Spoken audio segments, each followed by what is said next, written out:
Welcome to a new edition of the Neon Jazz interview series with Canadian Jazz Bassist, performer, and composer Alex Fournier. He talked about his new 2022 CD, his Triio second album, and that's Trio with two I's, 6-ish Plateaus. He is currently based in Toronto, and he presents multiple groups, series, and initiatives. Among his projects is his main vehicle, Trio, which features episodic compositions that focus on the interplay and mutual influence shared between written music and free collective improvisation, creating the effect of a living score. It's great music. He gets into his whole story, COVID life, and the future. Enjoy. How have you been doing over this COVID period? You know, now things are opening up. You got a new album out, but how did you kind of maintain and survive as an artist over that time? It is a little mystifying in some ways, just because I remember being pretty blown away by the gear shift that we all had to deal with. It was a lot to process originally.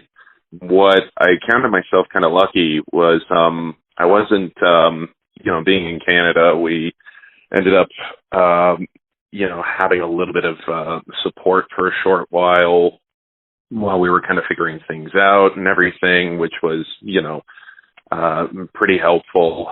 And, I wasn't exactly too worried about, financial situations at the time. So, I had some leeway with what I was doing. And so I just basically said that I have a list of projects that I need to tackle. Just in terms of my own playing, my own studying, everything like that. And I just started tackling them in order. And I think 6 months down the line, we started figuring out that playing gigs outdoors was actually viable. A lot of programs in my city started kind of opening up to, make that, way more accessible for people with just, patio music, everything like that. And from there, we just kind of spun up, having more and more of that, more and more opportunities that kind of took advantage of just being in the open air. And I kept myself occupied with projects, a little bit of writing and everything like that. I managed to get this album together more or less by the end of 2020. I knew I was going to be able to do it. Yeah, everyone just kind of had a good game plan at that point in time with had to deal with studio stuff. So I don't know. I think I just managed to find enough stuff to keep me busy. That's probably just like a fraction of it, but I'll keep it to the musical stuff for the sake of discussion here. For sure. So you're saying you had this album done for a while. So were you waiting for a more ideal time to release it? No, actually, we recorded it at the end of the summer of 2021, and I just kind of knew the project was going to be viable by the end of 2020. And certainly pandemic stuff kind of weighed on, what that timeline would have been. There definitely were a lot of things where we had to kind of, schedule for warmer weather, had to schedule for, when everyone was going to be in the country at the same time, stuff like that. Yeah, this was pretty much purely a pandemic project. I think I had some of the writing complete before, but even the lineup of the band changed in the meantime. So, it was definitely an effort over the course of the first half of 2021, getting it all together. So talk to me about how you put this album together. How did all of it artistically, from that standpoint, come together for the final product? Much like the music itself, the album kind of has an element of collage work to it. A few of the songs were kind of older pieces that kind of got, gussied up, revived, like had extra parts kind of considered, and, essentially just kind of modernizing it for the point that the band's at. Some of them were pieces that I had kind of written in the flash for this group that would have happened like right at the end of 2019, just because we were kind of touring around for efforts for our first album. And, when you have to fill out 2 sets, even when you're writing music and stuff like that, you're probably going to need at least, like, writing long music, you're probably going to need at least like 4 pieces or something. So, there were 2 pieces that kind of got written during the pandemic. One of them is not included on the album. It's kind of its own miniature suite. It was recorded in the same session. I'm going to be releasing it as an EP next year. That one's called Magnetic Dreaming, and it's a long one. And then there was another one, the title track actually was written kind of in just like 2 flashes of inspiration. So the first half was, I got an idea for that bass vamp, just pretty much immediately. Went and figured out what I was doing with playing it. And then I just kind of rearranged the bass vamp into the melody and stuff like that. And then, like 6 months later, I didn't have an ending for this thing. I took a look at this other vamp that I wrote on the same day and said, like, oh, they got a similar metric thing going on. So why don't I just figure out how to tie them together in that case? And so, yeah, I think that one's kind of, a pure effort over there. Yeah, I mean, the rest of it was just recording it and seeing how they sat together on the album at that point in time. Usually you can find some sort of thread between them, but yeah, I'm pretty happy with the progression of the tracks on this one. What about the listener? What are you hoping those that buy or download this get from what you've put together? I hope that it feels like an adventure to them in some sense. Like, we have the first track, an Intrepid Toad, which, it's a nice soft entry into because, it kind of escalates in intensity for a while and then, drops off to something a lot more gentle that kind of just cruises along in a cool way and then goes out with a bang.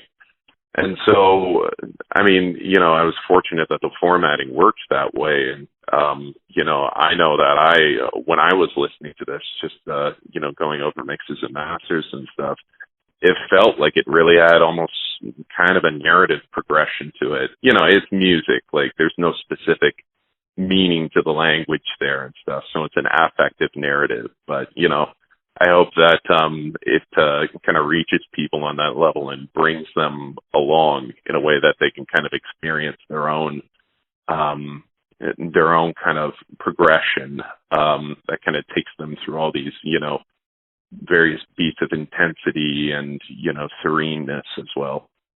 So how did this whole journey for jazz specifically begin for you? How did you, I kind of think, the jaws of jazz get in you, and how did that take off from here? I started out as like an electric bass player just ahead of high school who was interested mainly in pop punk bands at the time. I eventually had a friend kind of get me into like, classic thrash metal and stuff like that. And it's an interesting progression. Learning that Metallica had like a virtuoso bassist who, could play just as well as the guitar players was really compelling to me. And then in my subscription of Guitar World, one day someone wrote a tab out for, Mahavishnu Orchestra's Birds of Fire. So I usually kind of credit that moment in conjunction with having a high school jazz band, which is like, oh, cool, I can get a credit for just playing electric bass for an hour a day. That sounds great.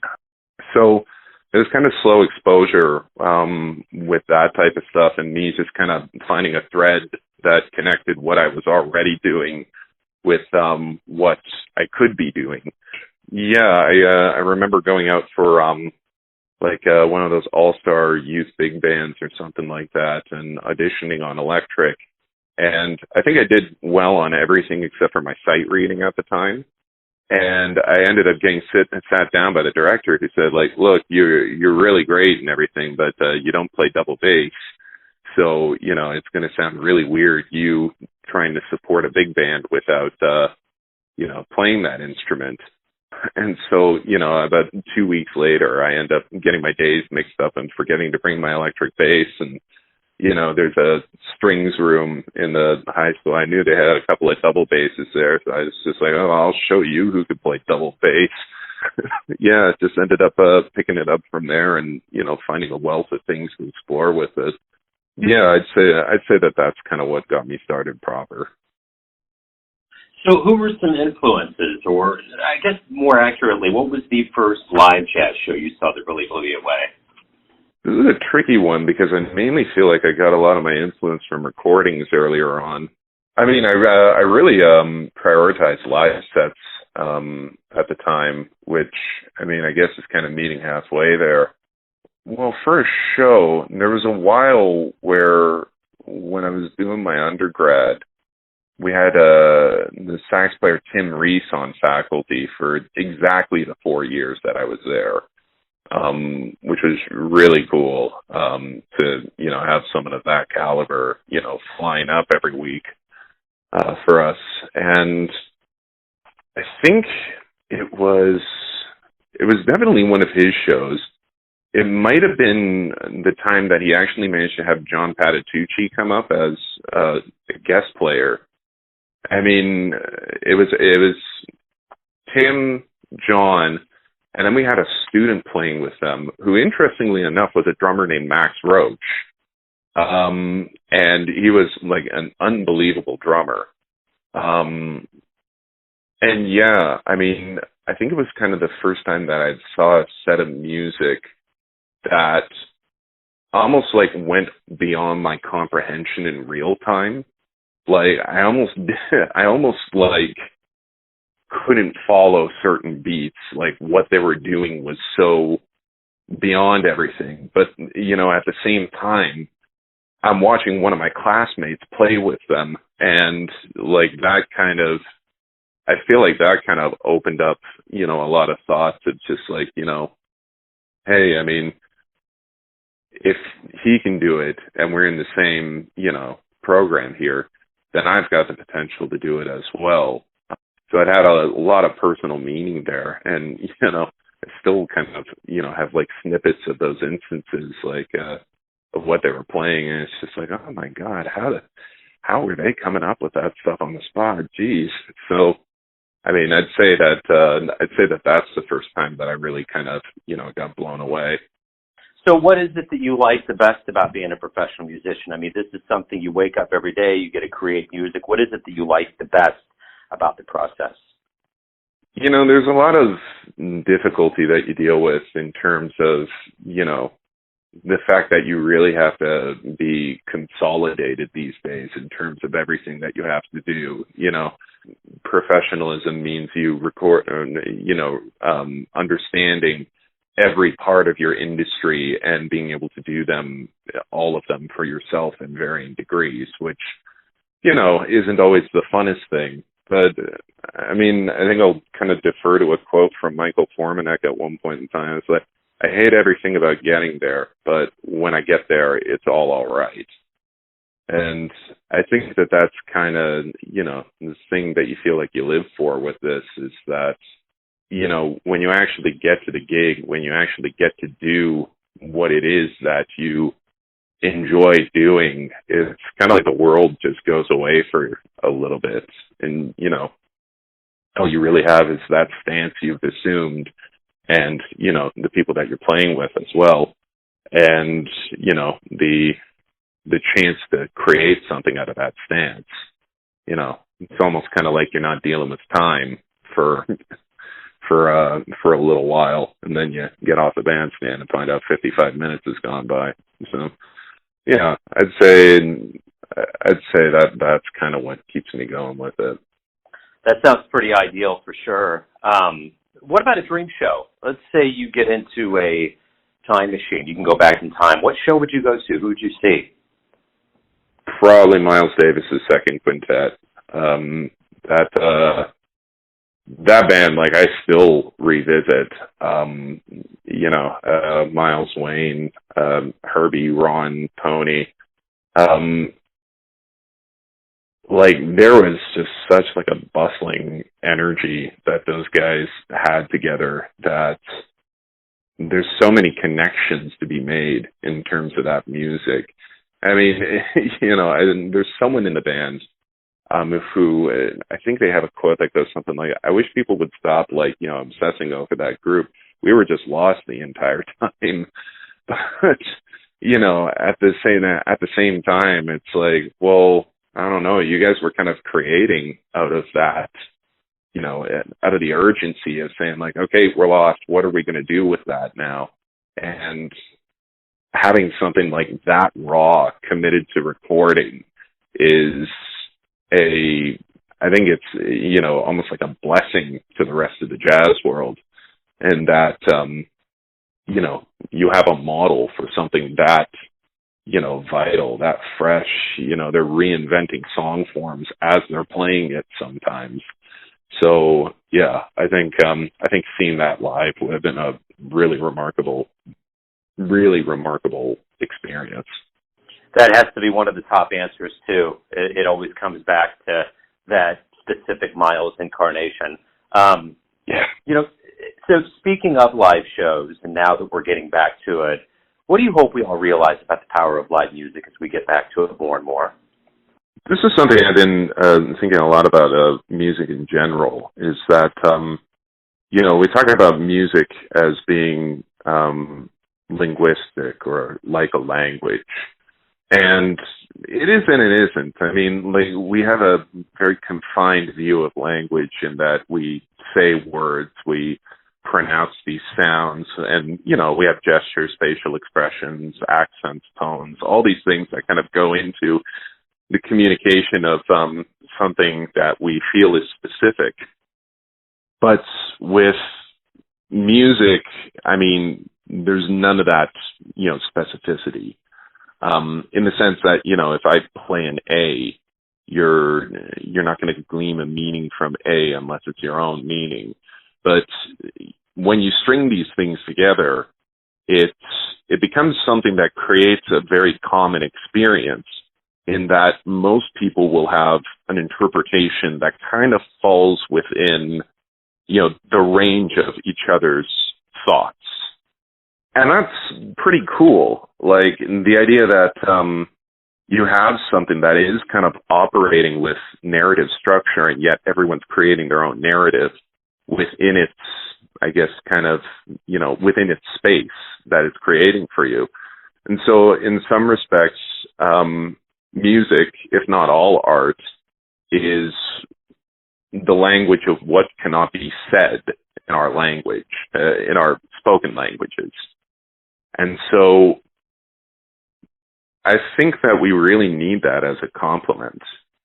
We get hung up on words so much, but we don't really think about what happens in, a gesture or a passage or a phrase or, an entire piece of music. It's just the same as we don't really, we squander our time just trying to describe what's in poetry or just trying to describe what's in, a painting and stuff. And that's all well and good and stuff. But, sometimes just that experience of being there and, basking in it and realize and, having the chance to make your own connections and your own rearrangements on that, you're bringing something back from a world that can't really be described. It just has to be enacted and it has to be felt. That's a big thing that I enjoy about, practicing art. Yeah, I hope that's an experience everyone can kind of have. So everyone has a perception of you, your family, your friends, your fans, but ultimately you live your life. What is your perception of you? Who do you think you are? Oh, boy. Question that one goes over, all the time. I mean, this is interesting. Like, one of the things that I got into over the pandemic was just reading philosophy, because I had time for it right now. And I'm participating in a whole group that's going over Baruch Spinoza's The Ethics right now. The whole book is kind of almost understanding that question in the context of someone not being divided from nature or not seeing themselves as a separate part and nature as a thing that they observe. And so I don't know if I could actually really answer that. All I really know is that there is this kind of process of discovery of what is irreducible or essential about yourself. Like what can we say about you that we cannot go past or break down to anything further? And once you actually fully understand that, how will you live your life in accordance with that ethic? I mean, probably a wacky thing to bring up in an interview here, but that's still kind of an ongoing process I'm thinking about, like, what can be said about me that goes beyond like the surface description. Am I able to know that about myself just yet? So I don't know. Perhaps I'm just going to say I'm a musician so far, and I'm going to kind of let the rest be a lived experience rather than something that I will struggle to describe for quite a while. I totally get it. That's a great answer. Alex, thank you for taking time out today. Good luck with the album and the return to the stage. I appreciate it. Thank you so much for the interview, Joe. It was a pleasure getting to talk to you, and hope to get to do it again soon. Thanks for listening and tuning in to another Neon Jazz interview, where we give you a bit of insight into the finest players and minds in Toronto, Kansas City, and spots all over the world, giving fans all that jazz. Thanks to Alex for his time, energy, and cool. If you want to hear more interviews, go to Famous Interviews with Joe Domino in the iTunes Store. Visit Neon Jazz at youtube.com. And for everything Neon Jazz, go to the neonjazz.blogspot.com. And at joedomino.com, you can kick in via Patreon or PayPal. Until next time, enjoy the jazz, my friends.